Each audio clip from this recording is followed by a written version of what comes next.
So we're going to be looking at plant biology. We've looked at little bits of that throughout, but we're going to focus on some much heavier plant biology. I've got some questions like normal, and then some questions for you to attempt at the end. Are we going to start with plant biology? We're going to have to start with a bit of photosynthesis. Why not? Explain. So again, if we're explaining, we need to make sure we are giving reasons why things are happening. So explain why photosynthesis is important. Let's start with a little background information. Where does photosynthesis happen? Chloroplasts. And then what actually is the process? Okay, and what about this process makes it so important? Well, that's obviously where the plants take in water from the roots. They combine it with the with the CO2 they take from the air, and they react them together to produce oxygen and glucose, which is C6H12O6, like so. So that's the process, that's where it happens. Now we need to explain why the photosynthesis is important. The first obvious thing here is it releases oxygen into the atmosphere. Now, why is oxygen important? Well, we need oxygen for respiration. And it's not just for us, it's for the plant. Releases oxygen needed for respiration.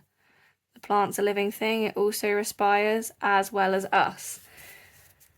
Now, the other thing it produces is glucose. Plants don't eat, plants make their food, and this is the process that they are using to make it. So not only does it release oxygen, but it also produces glucose. And then the plants can do all kinds of things with this. Obviously, respiration, because we combine these two in respiration. So I'm just going to do a little arrow up for respiration.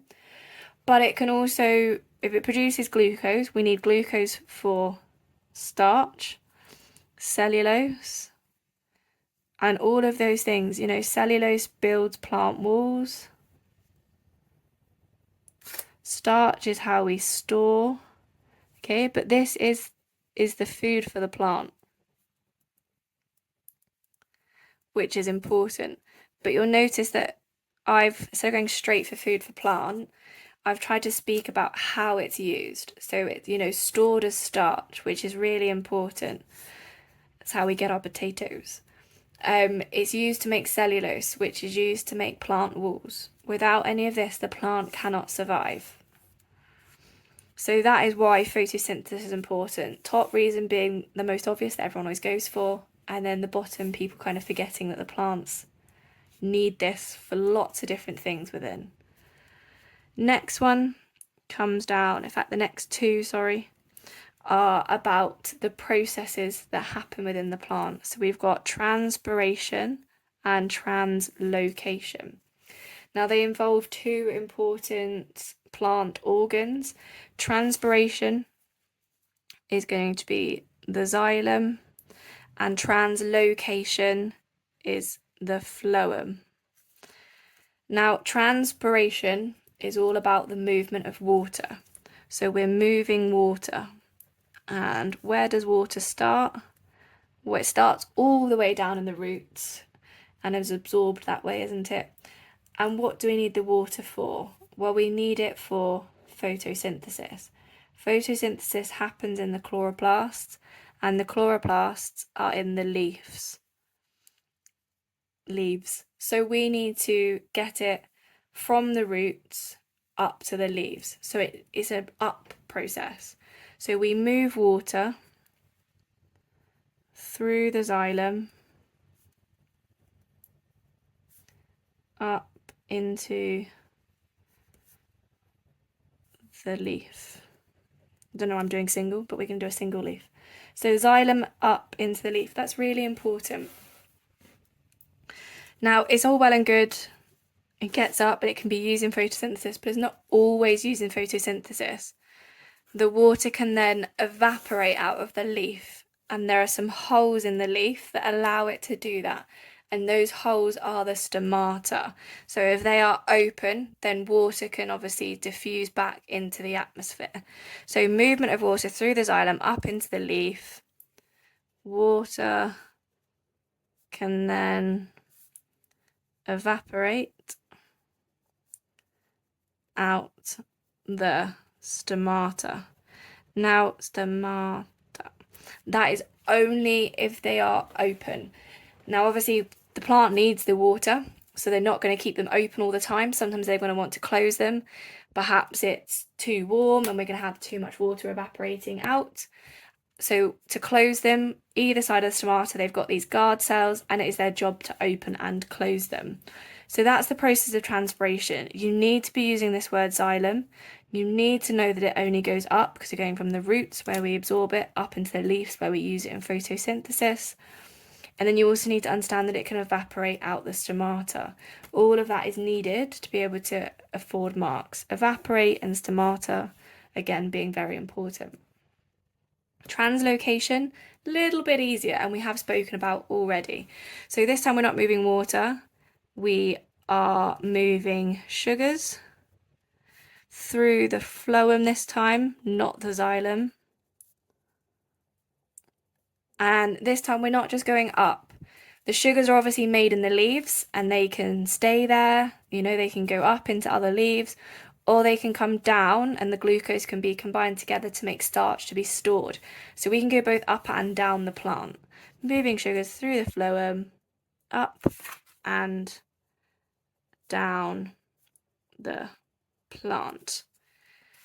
This one hasn't got anything about evaporation out the stomata, which is why it makes it a little bit more simple, which is quite nice. The last one is the hefty one, and it's why I've left it till the end. Describe the structure of the leaf. Now you don't often, this is a very open-ended question, and you don't often get them this open-ended, but I wanted to go over the whole of the structure of the leaf so that if you are asked about specific parts, you can refer back to this video and go over them. So if I'm thinking about a leaf, obviously I could draw one, but I'm not going to embarrass myself. If I have a leaf, I'm going to have to draw one, aren't I? There you go, there's my really bad leaf. I'll even add some little, so you know it's a leaf. That's why we always label things in biology, so you know exactly what they are. Here's my leaf. If I had my leaf, okay, my leaf, what I'm doing now is I'm going to cut it, and then I'm going to look inside one of those cuts. And the top layer we've got here on the very outside is called the waxy cuticle, which I'm literally just going to represent like so. So I've now cut this leaf in half, and I'm now looking in. Yeah, I've like opened it up and I'm looking in. So this is the waxy cuticle. Now you can feel this more obviously on some plants. You can feel like the waxiness, and this is almost like a waterproof layer where if you watch the little beads of water on the leaf, and that just helps to waterproof the leaf ever so slightly. Underneath that you can often have an epidermis layer like so. You can have an upper epidermis and a lower epidermis, which is obviously going to be down here. But the next important layer that we're actually going to discuss is a horrible, lengthy, not nice one to say or spell, and that is the palisade layer, or the palisade mesophyll.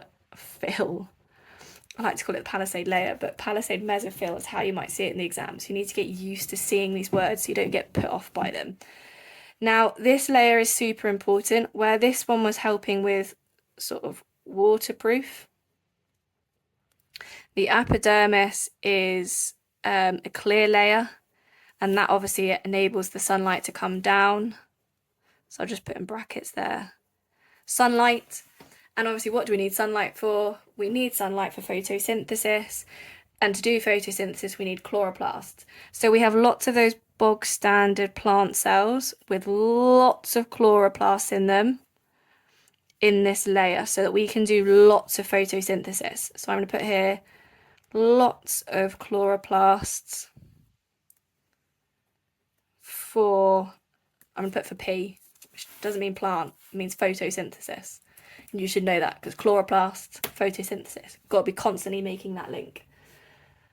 Now, obviously, there can be lots of other things. Like there's obviously can be some xylem and some phloem in there, but I'm going to just keep it nice and simple. And this time, we've got the spongy mesophyll now, so the spongy layer. But again, they are going to use that word mesophyll, so you need to get used to it.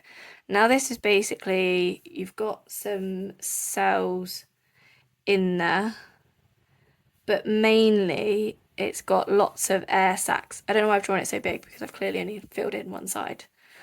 So this has got lots of air space, and that's going to be really important because obviously we want to get CO2 in and oxygen out.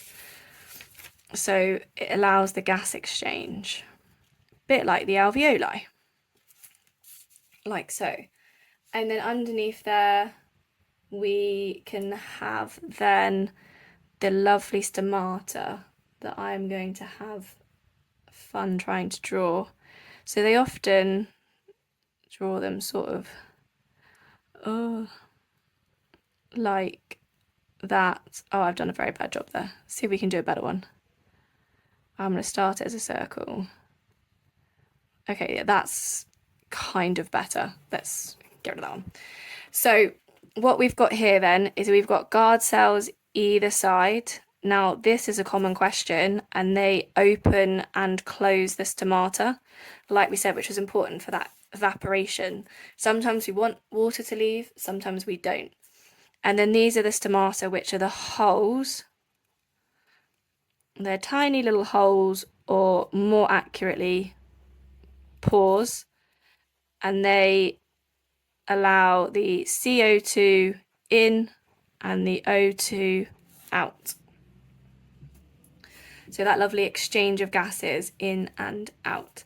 And that is the structure of the leaf, including lots of different details and information on the different layers and why they are important and what they include. And then what I've got for you down here are 3 questions. Describe how water and sugars are moved through a plant. So that's combining both processes in that question. Why is it important to be able to open and close the stomata? So thinking about the structure of the leaf. And then describe the process of photosynthesis. That should be in as much detail as possible, and then hand that to your teacher so she or he can give you feedback.